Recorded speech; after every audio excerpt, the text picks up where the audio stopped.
അസ്സലാമു അലൈക്കും വറഹ്മത്തുള്ളാഹി. അവിടുത്തെ വഴിയിൽ എന്ന പ്രോഗ്രാമിൽ കഴിഞ്ഞ ദിവസം നാം ഒരു യാത്ര ആരംഭിച്ചു. ഇന്ന് നമുക്ക് അല്പം പിന്നിലേക്കാണ് പോകാനുള്ളത്. മുത്തുനബി സല്ലല്ലാഹു അലൈഹി വസല്ലമ തങ്ങൾ വരുന്നതിന് മുമ്പുള്ള അറേബ്യയിലേക്ക്. എന്തിനാണ് നമ്മൾ അവിടേക്ക് പോകുന്നത്?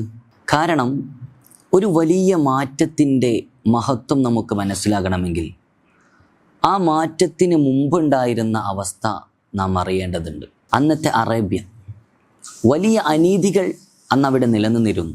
ഗോത്രാഭിമാനം സംരക്ഷിക്കുക എന്നുള്ളത് അന്ന് അവിടെ വളരെ ശക്തമായി നിലനിന്നിരുന്നു. ഞാൻ ശരിയാണോ എന്ന് ചോദിക്കുന്നതിന് പകരം എൻ്റെ ഗോത്രം ശരിയുടെ പക്ഷത്താണോ എന്നാണ് അവർ ചിന്തിച്ചിരുന്നത്. ഒരു ചെറിയ പ്രശ്നമുണ്ടായാൽ പോലും അത് വളരെ വലിയ വൈരാഗ്യത്തിലേക്ക് അന്ന് നീങ്ങിയിരുന്നു. ദുർബലരായ ആളുകൾക്ക് അവരുടെ അവകാശങ്ങൾ നേടിയെടുക്കാൻ പലപ്പോഴും സാധിച്ചിരുന്നേയില്ല. അനാഥർ, ദരിദ്രർ, അവരുടെ അവകാശങ്ങളൊക്കെ പലപ്പോഴും അവഗണിക്കപ്പെട്ടിരുന്നു.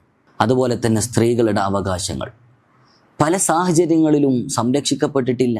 പെൺകുഞ്ഞിൻ്റെ ജനനം പോലും പലർക്കും അപമാനമായി തോന്നിയിരുന്ന ഒരു കാലഘട്ടമായിരുന്നു അത്.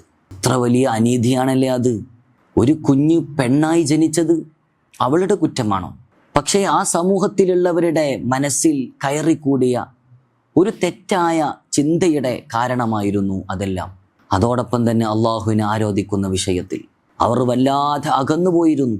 അവരുടെ വിശ്വാസത്തിലെല്ലാം പല തെറ്റായ ആചാരങ്ങളും കടന്നുകൂടിയിരുന്നു. ആ സമയത്ത് ആ സമൂഹത്തിന് ഒരു വലിയ സമ്പത്ത് മതിയായിരുന്നില്ല, ഒരു വലിയ ശക്തി കിട്ടൽ അത് മതിയായിരുന്നില്ല. ഒരു നല്ല വഴികാട്ടിയായിരുന്നു അവർക്ക് അത്യാവശ്യമായിരുന്നത്. മനുഷ്യനെ അവൻ്റെ സൃഷ്ടാവിലേക്ക് തിരികെ വിളിക്കുന്ന ഒരാൾ, ശക്തൻ്റെ മാത്രം കൂടെ നിൽക്കാതെ ദുർബലരെ ചേർത്ത് വിളിക്കുന്ന, അവരെ സംരക്ഷിക്കുന്ന ഒരാൾ. മനുഷ്യൻ്റെ വില സമ്പത്തിലോ ഗോത്രത്തിലോ അല്ല എന്ന് പഠിപ്പിക്കുന്ന ഒരാൾ. അങ്ങനെ ഒരു ലോകത്തിലേക്കാണ് മുത്തുനബി സല്ലല്ലാഹു അലൈഹി വസല്ലമ തങ്ങളെ നിയോഗിക്കുന്നത്. അവിടുന്ന് കടന്നു വന്നപ്പോൾ പഠിപ്പിച്ചത് ഒരു ആരാധനാ രീതി മാത്രമായിരുന്നില്ല, ഒരു മനുഷ്യൻ്റെ ഹൃദയം മാറ്റുകയായിരുന്നു അവിടുന്ന് ചെയ്തത്. അനാഥർക്ക് അവകാശം നൽകി, ദരിദ്രരെ മറക്കരുതെന്ന് പഠിപ്പിച്ചു, സ്ത്രീകളെ ആദരിക്കണം എന്ന് പഠിപ്പിച്ചു, ശത്രുക്കളോട് പോലും നീതി പുലർത്തണം എന്ന് പഠിപ്പിച്ചു. ഒരു മനുഷ്യൻ്റെ വില എത്രത്തോളം ഉണ്ട് എന്ന് അവിടുന്ന് പഠിപ്പിച്ചു കൊടുത്തു. പക്ഷേ ഇവിടെ ഒരു അത്ഭുതകരമായ കാര്യം എന്നുള്ളത്, മുത്തുനബി സല്ലല്ലാഹു അലൈഹി വസല്ലമ തങ്ങൾ ഈ ദൗത്യം ആരംഭിക്കുന്ന സമയം അവിടുന്ന് ഒരു രാജകുമാരനായിട്ടല്ല, ഒരു വലിയ സമ്പത്തിൻ്റെ നടുവിലായിട്ടല്ല, ഒരു അനാഥ ബാലനായിട്ട്. ജനിക്കുന്നതിന് മുമ്പ് തന്നെ അവിടുത്തെ പിതാവ് അബ്ദുള്ള റളിയല്ലാഹു അൻഹു മരണപ്പെട്ടിരുന്നു. കുറച്ച് ചെറുപ്പത്തിൽ തന്നെ അവിടുത്തെ മാതാവ് ആമിന ബീവി റളിയല്ലാഹു അൻഹയും വഫാത്തായിപ്പോയി. ഒരു കുഞ്ഞിൻ്റെ ജീവിതത്തിലെ ഏറ്റവും വലിയ വേദന അനുഭവിച്ചു നബി സല്ലല്ലാഹു അലൈഹി വസല്ലമ തങ്ങൾ. പക്ഷേ പിന്നീട് ആ കുഞ്ഞാണ് അനാഥരുടെ വേദന മനസ്സിലാക്കിയ റസൂലായി മാറുന്നത്. ദുർബലരുടെ കണ്ണീരിൻ്റെ വില മനസ്സിലാക്കുന്ന മുത്തുനബി സല്ലല്ലാഹു അലൈഹി വസല്ലമ തങ്ങളായി മാറിയത്. ലോകത്തിന് മുഴുവൻ കരുണയുടെ മാതൃകയായി മാറിയത്.